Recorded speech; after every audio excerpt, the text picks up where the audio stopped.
Assalamualaikum warahmatullahi wabarakatuh. Hai semuanya, perkenalkan nama saya Elia Herianti. Saya bersama dua teman saya, ada Afidah. Hai. Dan juga ada Niken. Hai. Kami dari kelompok 9 akan membahas mengenai kasus pencemaran lingkungan pada perusahaan tekstil di daerah aliran Sungai Citarum. Teman-teman, aku punya berita baru loh. Ada perusahaan yang telah melakukan pencemaran lingkungan di daerah aliran Sungai Citarum. Hah? Pencemaran lingkungan? Iya, pencemaran lingkungan itu masuk atau dimasukkannya makhluk hidup, zat beracun, energi, atau komponen lain dalam lingkungan atau berubahnya tatanan lingkungan akibat kegiatan manusia atau proses alam. Nah, contohnya itu seperti akumulasi bahan beracun yang dibuang ke aliran air, yang mengakibatkan rusaknya keanekaan hayati, lalu ada efek rumah kaca, kemudian perusakan lapisan ozon, hujan asam, pencemaran udara, hingga polusi cahaya. Kira-kira paham nggak? Oh itu, yang perusahaan tekstil itu kan? Iya, jadi perusahaan tekstil yang dinyatakan bersalah dan terbukti melakukan pencemaran lingkungan atas pencemaran limbah di daerah aliran Sungai Citarum. Lalu menurut Rasio Ridosani selaku Dirjen Penegak Hukum Kementerian Lingkungan Hidup dan Kehutanan mengatakan penegakan hukum terhadap perusahaan tekstil dilakukan karena setelah diberikannya waktu tetapi perusahaan tersebut tidak mengelola air limbah dan B3-nya. Apakah perusahaan itu terkena denda atau perusahaan itu ditutup? Tidak, perusahaan itu tidak sampai ditutup, tetapi perusahaan tersebut terkena denda.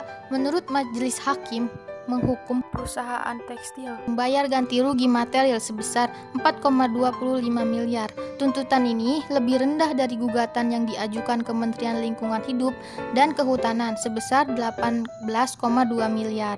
Oh, jadi perusahaan itu hanya membayar sekitar 4,25 miliar saja. Iya betul. Maka dari itu, setelah terbukti melakukan pencemaran lingkungan, perusahaan tekstil kini terus membenahi proses instalasi pengolahan air limbahnya. Demi mendukung program Citarum Harum, bahkan perusahaan tekstil telah menginvestasi miliaran rupiah untuk pengolahan air limbahnya demi komitmen perusahaan menjaga lingkungan. Lalu, upaya apa yang dilakukan perusahaan tekstil? Dan upaya yang dilakukan perusahaan tekstil adalah perusahaan tekstil menginvestasikan instalasi pengolahan air limbah atau IPAL. Bahkan instalasi pengolahan air ini dinilai sebagai salah satu IPAL terbaik. Perusahaan ini melakukan proses pengolahan air limbah secara maksimal agar baku mutu air yang dihasilkan sesuai dengan ketentuan yang berlaku. Selain telah memenuhi 9 parameter yang ditetapkan Kementerian Lingkungan Hidup, IPAL perusahaan tekstil juga telah memenuhi parameter yang ditetapkan Satgas Citarum Harum. Penilaian ini dilakukan ketika sektor 21 Satgas Citarum Harum melakukan sidak ke kawasan industri ini. Mulai dari produksi hingga ke sudah memenuhi standar yang sesuai dengan yang telah ditentukan oleh Satgas Citarum Harum, yaitu air yang dihasilkan bening dan terdapat ikan yang hidup di dalamnya. Nah, itulah yang dilakukan perusahaan untuk menanggulangi pencemaran lingkungan. Apakah pihak masyarakat ikut terlibat dalam penanggulangan tersebut? Tentu, selain dari pihak perusahaan yang melakukan perbaikan, ada juga upaya dari masyarakat, yaitu melakukan pengawasan terhadap perusahaan AIN itu sendiri dengan melaporkan tindakan dari perusahaan yang telah melakukan pencemaran di daerah aliran sungai.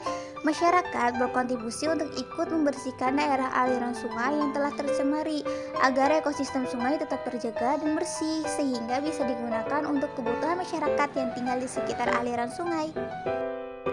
Jadi, perusahaan tekstil telah melakukan penataan, kebersihan, dan pengolahannya sudah memenuhi standar. Apakah benar proses pengolahan air di perusahaan tekstil dilakukan secara kimiawi, biologi, dan fisika? Semua proses dilakukan secara cermat dan sesuai dengan standar untuk menghasilkan mutu air yang baik. Iya benar, karena pihak perusahaan tak segan mengeluarkan produksi tinggi untuk pengolahan air limbah. Biaya yang harus dikeluarkan agar mendapatkan air yang jernih berkisar dari Rp4.000 hingga Rp10.000 untuk setiap 1 meter kubiknya. Namun itulah komitmen dari perusahaan tekstil, di mana perusahaan ini berinvestasi untuk kelestarian Sungai Citarum dan lingkungan di sekitarnya. Nah, jadi dari pembahasan yang telah disampaikan dapat ditarik beberapa kesimpulan bahwa semua kegiatan bisnis yang dilakukan merupakan sebuah profesi yang menuntut profesionalisme dan ketaatan terhadap kode etik yang berlaku.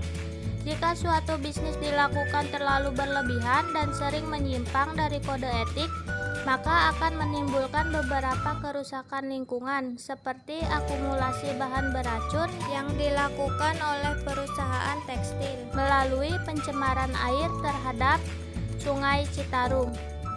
Maka dari itu, saran bagi semua perusahaan baik kecil maupun besar hendaknya selalu mementingkan kesejahteraan lingkungan yang ada, baik alam sekitar atau manusia itu sendiri.